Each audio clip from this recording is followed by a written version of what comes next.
Every year, one thing is always predictable. Postage costs go up. Stamps.com gives you crazy discounts of up to 89% off USPS and UPS services, so your business will barely notice the change. Stamps.com has been indispensable for over 1 million businesses just like yours. It's like your own personal post office. No lines, no traffic, no waiting. Sign up with promo code PROGRAM for a 4-week trial plus free postage and a free digital scale. No long-term commitments or contracts. That's Stamps.com, code PROGRAM. There are a few words that strike fear into the hearts of any digital marketing professional, quite like the term SEO. Yes, I'm sure you've heard it before. It stands for Search Engine Optimization. It's the deep secret that stands between you and tons of website traffic. And if you want to bring new eyeballs to your website, you got to figure out how to make the search site promote your pages. In today's episode of Tech You Should Know, you're going to learn insider secrets you won't get anywhere else. And if you follow today's tips, you could add thousands, maybe even millions of new viewers to your site. Imagine a herd of buffalo running straight into your website. Except they're people engaging with your content. Maybe they're buying things, they're watching videos, responding to your ads. Sounds great, doesn't it? Now, before we move forward, we have to cover the basics. Simply put, SEO just means how easy it is for Google to find and to use your website. And I say Google because 90% of searches are done through Google's search engine. So here's how the search engines work. When you type something into Google, the search site just scours the web for pages that match exactly what you're looking for. The engine arranges the results in this really neat little catalog. Think of it as an index in the back of a book. In the blink of an eye, you get a list of search results. That page you come across has been meticulously arranged. So let's go over it. At the very top, you're going to find ads. Right below those are paid links. You'll see what's called a knowledge graph. This is Google's way of saying, hey, look at me, I'm pretty smart, I found the answer. It's a small box with text pulling in a result that Google sees as the best answer for whatever you wanted to search for, your query. Next comes the important part. Those are the organic results. And that's exactly where you need to pay the most attention. These are results from the web that show up on the front page. Now, these are not paid ads. The people who created these pages didn't have to pay their way to the front of the line. They took total advantage of SEO. That just means they did a great job of telling Google that their content matches the search better than any other page on the entire internet. If you create online content, SEO is critical. You need to know how to get to that front page. Now remember, SEO is the language that you use to communicate with the search engine. It's you saying, hey, you know that topic that people look for? Well, look at me. Give me a gold star because I have the perfect article for them. So please put me on the front page. Yes, hugs and kisses, Kim. It is so important to be on the front page of the Google search site. Nobody hardly ever clicks to get to the second page. As a matter of fact, Google found that people are so resistant to clicking on the second search page that had to create an easily accessible box for related questions. That's right. Yeah, that's why it's critical that you get your articles, all your content on the front page of Google. Otherwise, your potential readers may never find your site. Now, here's a fact that might just blow you away. The top 3 organic results get over 70% of all the clicks. So even if you are on the front page, you could be losing eyeballs in the results above yours. So by now, I hope I've made it clear to you that it's just super important to make sure that your website pops up on the front page of a search result. But how do you even get to that point? It's simple. You've got to improve your SEO game. Now, this can be difficult to do. Sometimes it can feel like black magic. I mean, you've got to find the perfect combination of words to use. And it's so easy to feel overwhelmed, like there's a big secret that you're missing out on. Well, you're in luck. In today's episode, we're going to simplify SEO. I'm so excited for this. We're bringing in Steve Weedman. He's an SEO expert who's worked with tons of brands. Think Applebee's, IHOP, Skechers, and a lot more. He knows how to launch a brand online, plus how to make any web page a Google magnet that will drive millions in revenue straight to your business if you're lucky. If you work online, this podcast is an absolute must listen. You're going to learn everything you need to know about driving clicks. We're going to share specific strategies you can start using today. So stick around and stay tuned. After this podcast, you are going to be a search engine master.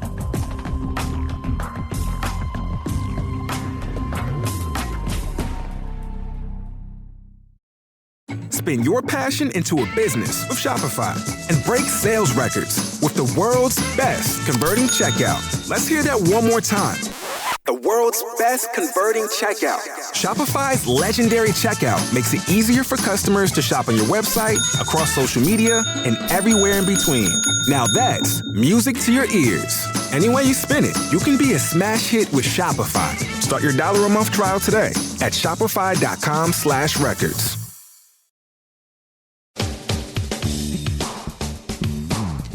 Hey, welcome back to Tech You Should Know. Thanks for coming on the show today with us, Steve. And this episode is geared towards anyone who has their own website. We're going to be talking about the magic of SEO, search engine optimization. That, Steve, it's like when you pull back that curtain, what exactly do you see with SEO? That's a great question, Kim. And I know SEO can feel a little bit mystifying. Everyone feels like there's this great fog and a lot of misinformation about, what you need to do to really appear in search engine results.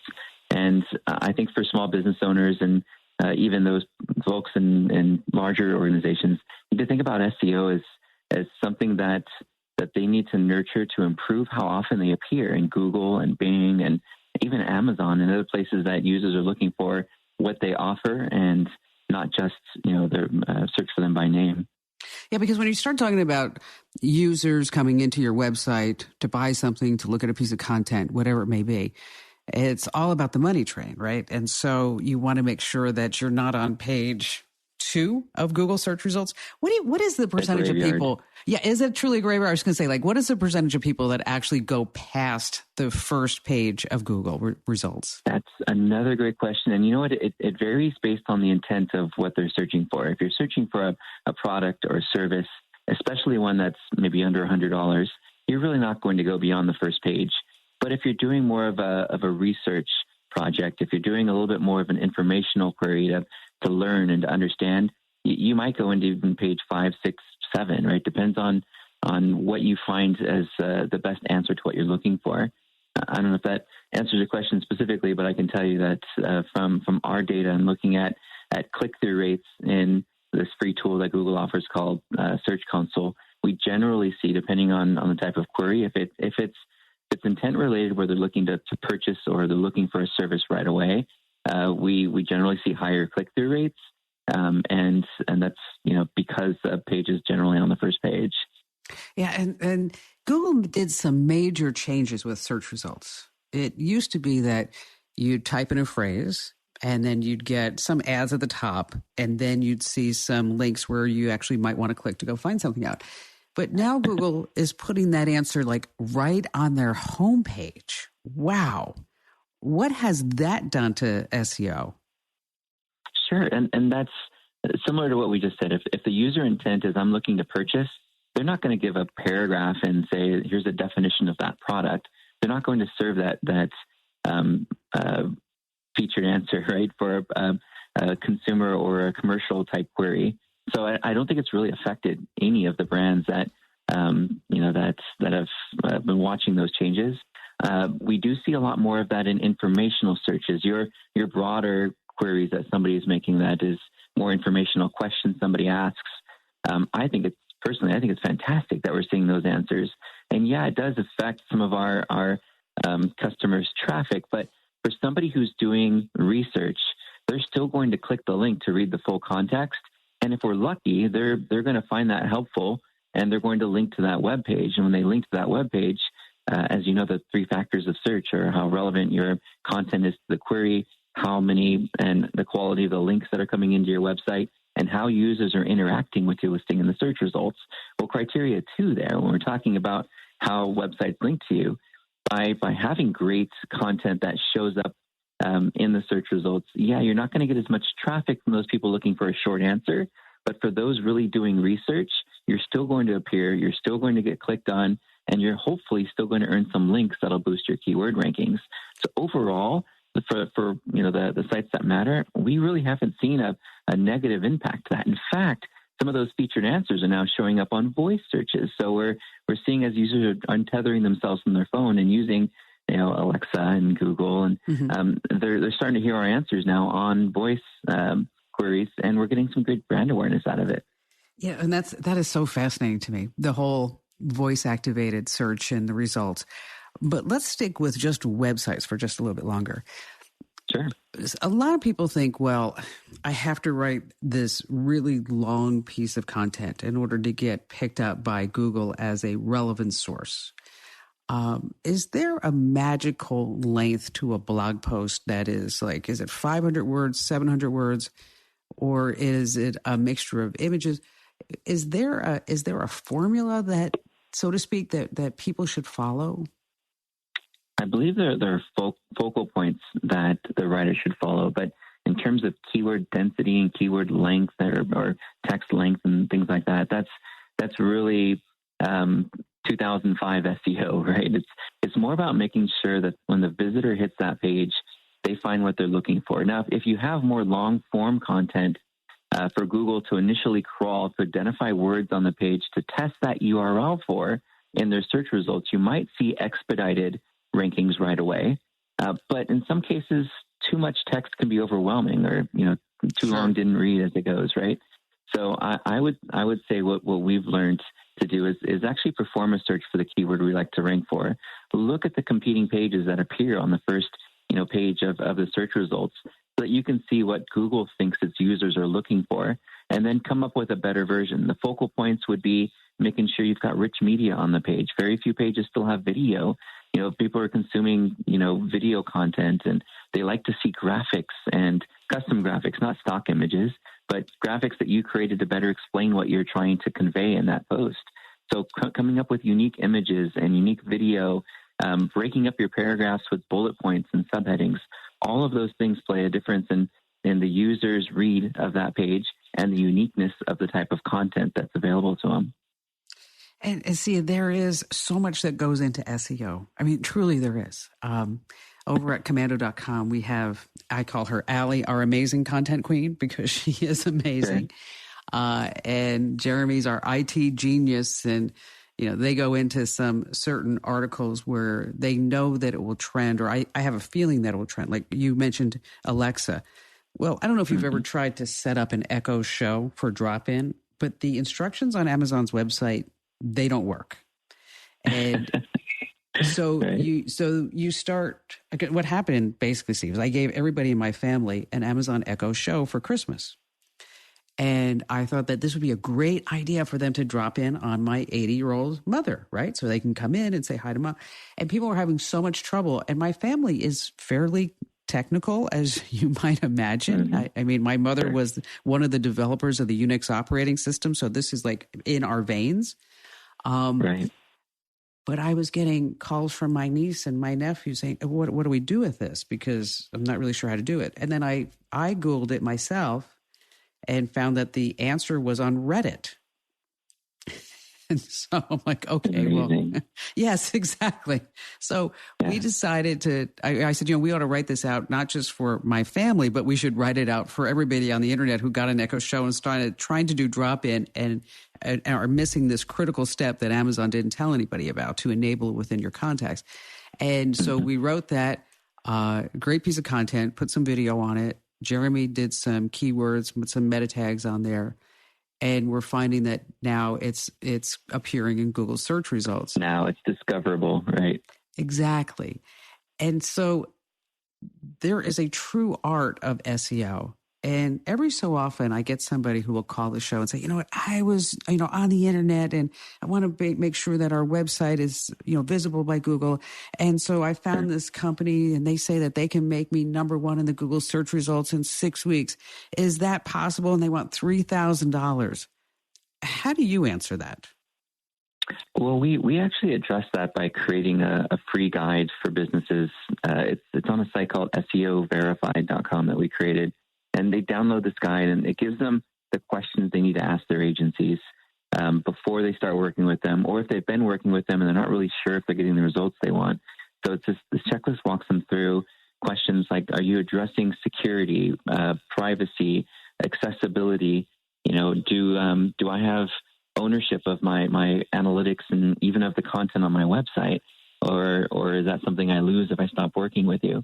So there's a lot of really helpful tips in that guide to help them through that process. But really what they what the business owners should be looking for as they start to think about search engine optimization is what words do I need to appear for? Not just, of course, for your products and services, but to show your expertise and attract links to your website. So I would say focus. If you're a small business and you're thinking about, hey, where do I get started? Look at these areas. Number one is going to be technology. Is my website search engine friendly? Can I get with a consultant or a strategist and just buy an hour of their time to do a site review or site clinic with me to make sure that all the areas that Google's looking for, especially now as they start, or continue to really push mobile experience and these things they call core vitals, to make sure that we're providing a really fast and an efficient experience to mobile users. So get that technology part done. Two is look at our content. What are the pages that we're trying to appear, and what words are we trying to appear for? Who are the competing listings that are appearing for those words, and what makes their pages better? And then three, where are our competitors earning links and getting mentioned, and where are people curating their content? Pull that information together. There's tons of tools you could use from SEMrush and Ahrefs, and find out really where your industry seems to get visibility, not just for SEO, but for referral traffic and brand awareness. And if you're focusing on all three of those areas every month, if you're challenging your marketing team and saying, how are we improving our technical SEO? How did we improve it last month? How did we improve our content? These core 20 pages that drive the most traffic when we look at our web analytics.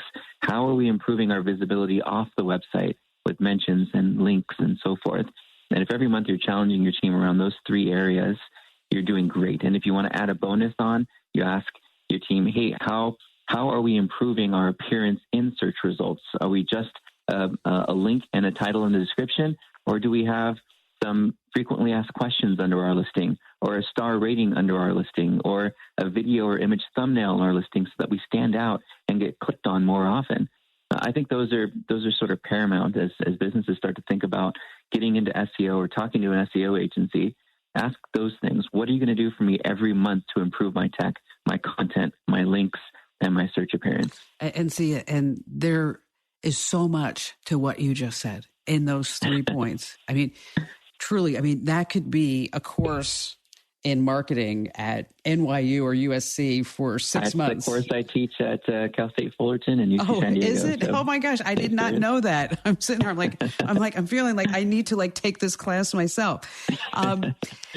Stay right where you are, because when we come back, we're going to talk to Steve more about SEO and strategies and maybe some tools and software recommendations that you guys and gals can use in building your own SEO. See, I always like when small business owners that exactly how things work. So this way, if somebody's BSing you can say, no, I'm going to call that card on that. So stay right where you are. We're going to take a quick break to thank our partners in this podcast because they help make this podcast possible.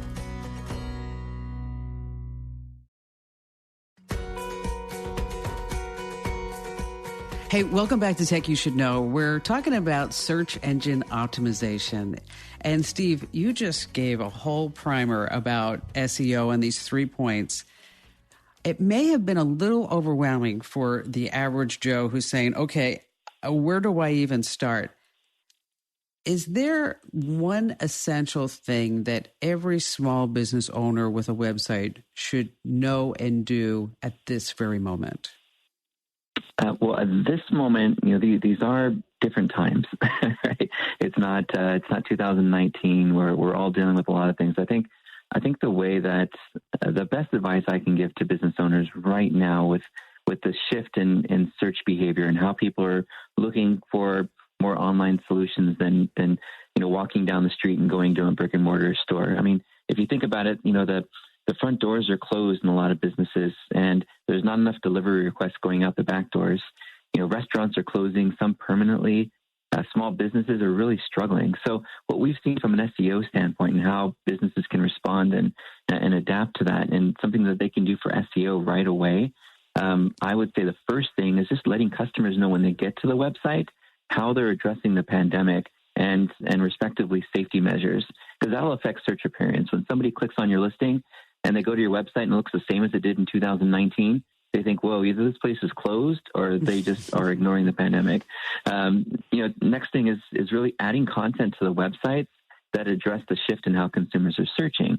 So if your customers are looking for delivery, takeout, carside, curbside, catering, do you have content on your website to satisfy those? Are you emphasizing those terms in some of your headings and subheadings on pages where somebody might be looking for breakfast delivery and so forth? Do you offer outdoor seating, patio seating? Do you have something to accommodate those folks that are looking for a place they can still go eat outside? If so, make sure that content is available on your website. And even better, Google and Yelp have both really stepped up their game to help businesses through this time. They've allowed for new fields for businesses to put into the search results so that users know right away whether or not they're open and what their ever-changing hours are, whether they offer delivery or a service business, online consultations. I would say, adding photos of the staff and the team members in masks, cleaning tables and counters and so forth. All of those things right now can benefit SEO because you're helping users know that you're putting your business in a position to handle your business during a pandemic. And I think that would be at the forefront of any SEO strategy that I'm doing right now. That's all good for if you're a restaurant, but what if you're not a restaurant? Right. So the pictures and the images and so forth are still equally as important. I see a lot of attorneys using billboards where they're wearing a mask, and trying that out just so that they're telling consumers, hey, we know what's going on. We're with you. We support you. We're doing all the right things. For businesses that are just kind of getting into SEO, they do a search. If they're a brick and mortar, whether they're a restaurant or a tax attorney, they're going to see on a mobile device that the first three listings are generally, ads, maps, and then organic results. And so, of course, there is something that you can do in the ad space. Depending on your industry, there's some new ad formats. Local service ads, or what Google's calling their screened ads, are becoming more and more available to different industries. So you can have these beautiful little cards at the top of the search result with your picture on them. Instead of just the map pack, now you can have listings above that on the paid side of things. It's called local service ads. It's easy to get into. Number two is the maps. Before the organic search results even show up, you've got these map listings. The 4 areas businesses can focus on there is 1, making sure their business data is correct everywhere online. 2, making sure the website or their location pages, if they have more than one, are telling the same story that they share in Google My Business or Google Maps, and are as helpful as they possibly can be. Directions, coupons, store images from that location. I mentioned some of the pandemic stuff. Number 3 is improving how often business information appears in local and industry directories. So if you're looking at the maps and you're going back to your marketing team again and saying, okay, guys, now we need to rank in maps. Are we in our city directory? Are we in all of the industry directories? How many new directories and websites did our name, address, and phone number get mentioned in? And the last and maybe most important thing is going to be business reviews. It's funny that you should mention reviews, because that's exactly where I was going to go next with you. Because a good friend of mine, he's amazing. He's a plastic surgeon. And he's not your typical plastic surgeon. He's more of an artist. And he did a lot of cancer reconstructive surgery over the years. He went to Harvard and Stanford and Oxford. And so he's also a brainiac, as you might imagine. And he went off and he started his own practice. And he kept calling me saying, Google's messing with my reviews. One day my reviews are up and one day the reviews are down. And so I kind of walked him through some processes on trying to fix that. And the other day when I ran into him, because he's also my next door neighbor, so he was taking his trash out and I was going for a run type of thing. And I said, how are things going? And he said, let me tell you, he said, I am getting so much business from Google reviews. Mm-hmm. And he has about 52 reviews since April. He actually launched at the same time that him and his husband had a son. And I'm like, okay, so you have a child and you launch your own practice at the same time. During the pandemic, I'm okay with that as long as you can handle it. Right. But how important, I know I can tell you from Randy's perspective, the reviews are totally amazing. And he's, like I said, he's got over 50 reviews and he's always asking people for reviews. But with his business, it's paramount. And when you search him, those reviews pop up. So I have to imagine that the reviews are also important in other businesses as well. Of course. Yeah. And we mentioned search behavior and search appearance. If you have 1 star and your competitor has 5, who are consumers going to click on? And if click-through rates play a role in that search appearance and search behavior criteria for the algorithm, yeah, of course it's going to have a negative impact on you. So what we try to do is we recommend using a Google Sheet. We list out all of the directories that have reviews about our business, whether it's Facebook, Yelp, maybe you're an attorney and you're in lawyers.com, Avvo, Justia, whatever. Maybe you're in a cosmetic surgery directory and you're in a surgeon rating site. You take all of those different sites and you put them in a Google Sheet, and then you create a column for every month, and you keep track of the growth and improvement of all the reviews that you're getting. Of course, you want to make sure you're setting up alerts so when you do get a review, whether it's positive or negative, you're responding to it right away. Because just like that search behavior factor we were talking about, when somebody does click in to look at reviews and they start doing their sorting, they're going to look to see if you're responding and if you're interactive with clients who are unhappy. And they want to see how you're responding, the tone of voice and how you're trying to resolve issues. If you get all 5 stars, it seems a little suspicious. So it's okay to get 4 stars and 3.5 stars sometimes, as long as you're addressing them, and as long as every month you're looking at the quality and quantity of those reviews that you're improving every month. Maybe even start a challenge, internal challenge, and say, hey, we're going to run an incentive program this month. If we hit this many reviews, we're going to throw a virtual party. I have to use virtual now, right? Because we can't do in-house parties. Exactly. That would be something to encourage every team member to be involved in that process and incentivize them to help grow that reputation online. That's all great advice. I want to talk about the different plugins and services and the importance of backlinks. But first, we have to take a quick break. And when we come back, we're going to get into more of the nitty-gritty of search engine optimization.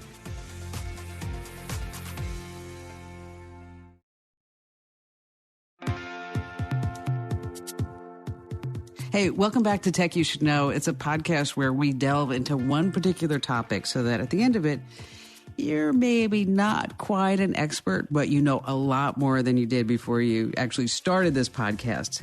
And we've been talking about search engine optimization. And so, Steve, we went through a lot of these specifics.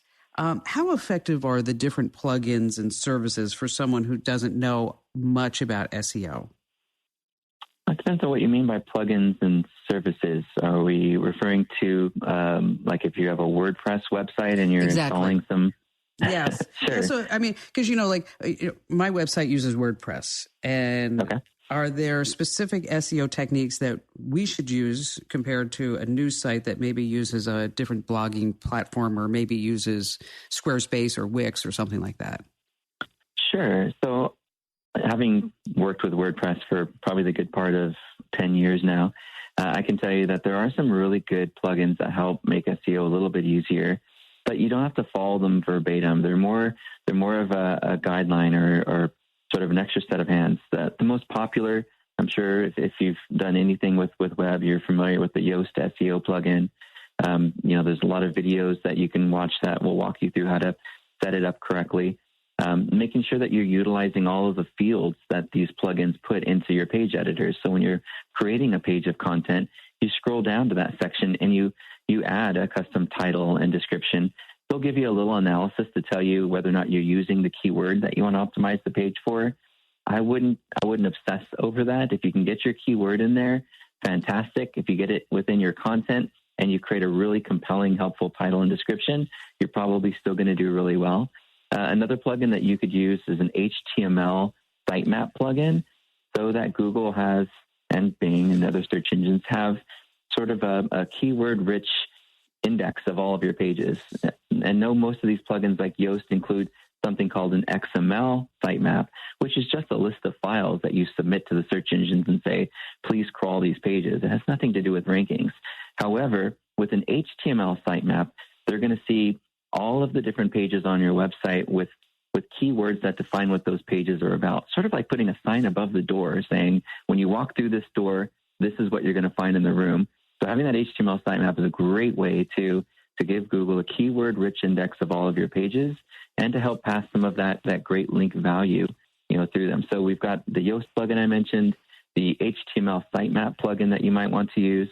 And as we start getting more serious about page speed, you might look at more caching tools like W3 Total Cache. Then there's, there's a number of them. You can go to the plugin library and look for caching and speed optimization. Services that you could use that would really speed up your website. I'm using StackPath quite a lot now. I'm finding my clients using StackPath. It's a content delivery network. So instead of your website having to travel across the country from your web server to the visitor's computer, instead it's going to serve the most local file from the local cloud server in the area where your user is at, a cached version of it anyway. So it allows for your site to load much faster than it would if you didn't have it. Another one would be Cloudflare. Before we leave the speed, that is so important. How fast your website loads. What is your like baseline on how fast a page should load? Sure. Well, it's a variable based on the user intent. If I'm looking, for art gallery content, I know the page is going to take a while to load because it's high quality imagery. But if I'm looking for a fast answer to a problem, I'm probably not going to wait for a page to load more than 3 seconds. Gary Iles of Google, the trends analyst, did some research and told us at a summit a few years back that most users don't wait more than 2 seconds. They need 2 seconds to find what they need and they leave. Wow. So if your page isn't loading in under 2 seconds, a competitor could flank you in the search results, move up above you and steal some of your traffic. So you want to work to a place where you can get your page down to under 2 seconds if possible. And I'd mentioned StackPath and Cloudflare. Both of those tools allow you to deliver your content faster and more efficiently because they optimize and minify some of the scripts that take a long time to load. Another thing that I've seen a lot of webmasters do is use Google Tag Manager to have all these great Facebook pixels and things that they load up on their website centralized in one place and load asynchronously. So it loads all at once instead of one script, now the next script, now the next script, and 5 seconds later, your site's finally loaded and the user left, right? Yeah. So, using Google Tag Manager allows you to put all of your scripts in one place and helps make sure that your page loads a little bit more efficiently.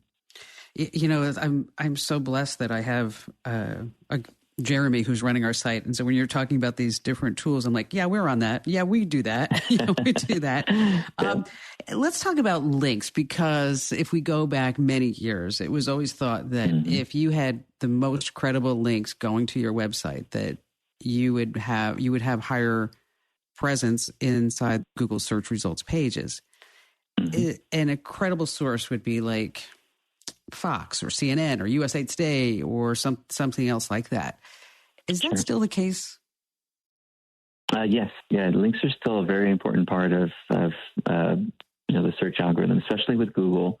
And, there's a different way that Google is qualifying links. Every year, it feels like as they update their algorithms, they get smarter and they're filtering out more of the spam and the garbage and the unhelpful links.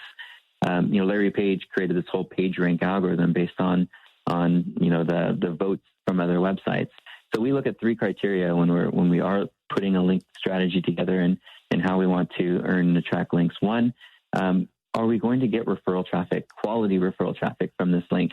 That's a criteria. If we're not, then are we at least getting brand awareness? That's number 2. If we're gonna get a link and but it's on Yahoo News and it has nothing to do with our business, it just has something to do with an interview or something, there's still great potential for brand awareness, and that page is probably going to attract links of its own, which is with criteria number 3, is making sure when we're looking at a page and really asking ourselves, is it likely that this page is going to attract links of its own over time, or is it just on some subdirectory of some directory that no one ever uses, or a blog comment that no one's going to scroll down to? So if you look at those 3 criteria of, is this going to send good quality referral traffic? Is it going to help build brand awareness because it's on a page that gets a lot of traffic? Or is it likely to attract links of its own? If you look at those 3 things, makes link earning a little bit more simplified, and you don't have to worry as much about, hey, let's just buy a bunch of links from bloggers. That's past day, right? We don't do that anymore. Yeah, exactly. Listen, we're running out of time, but you mentioned your free guide. Can you give us more information about that again and where people can find it? Sure. Yeah, that website is SEOverified.com, and it's completely free, and it walks you through several sort of basic questions you'll want to ask your SEO agency, as well as some internal things that you can look at on your own website and see where some of the opportunities are to improve, core factors like I'd mentioned earlier, accessibility and speed and those sort of things. So did you have a chance to look at my website? What are we doing wrong? Is there anything we could be doing better? I will definitely send you a list of things I think you can be doing better. Awesome. For sure. Yes. We always want to learn. It's if you were in one of our now Zoom group meetings, is that I have a saying, and every time I say it, Stephen, everybody in the Zoom call, or when we used to do it in person, would sit there and they would have that groan like, oh my gosh, I can't believe she just said that again.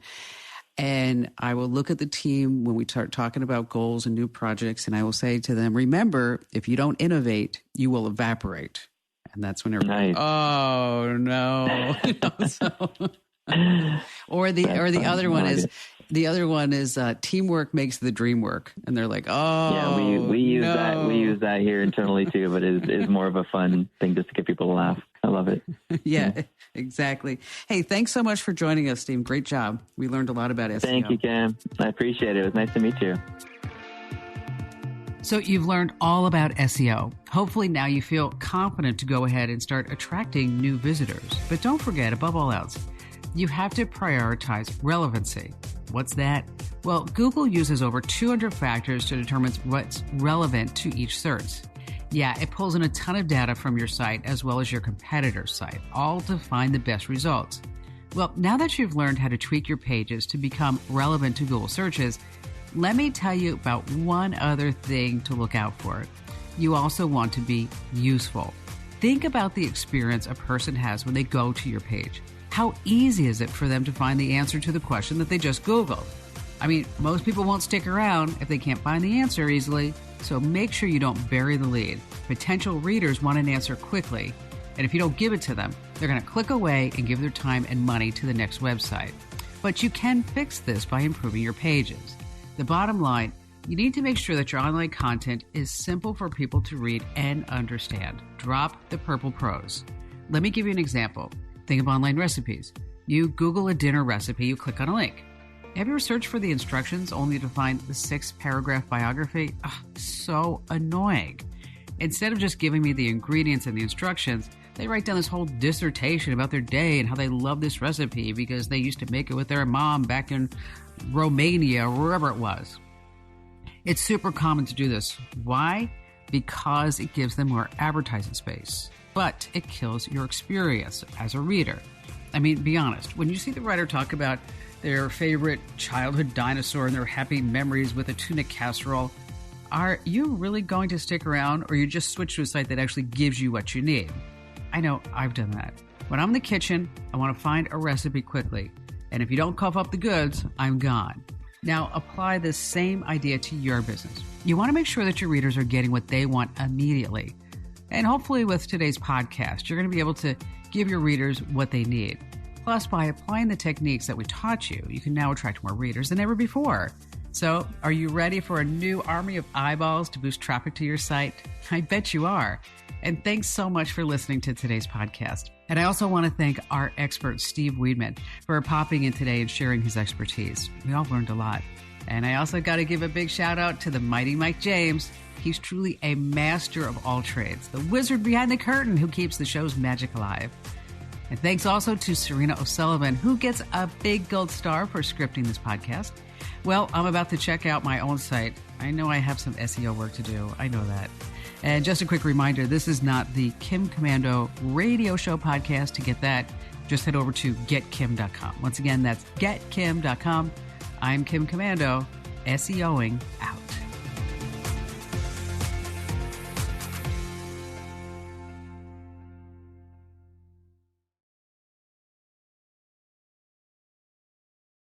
Get ahead of postage rate increases this year with Stamps.com. It's like your own personal post office. Sign up with promo code PROGRAM for a 4-week trial plus free postage and a free digital scale. No long-term commitments or contracts. That's Stamps.com, code PROGRAM.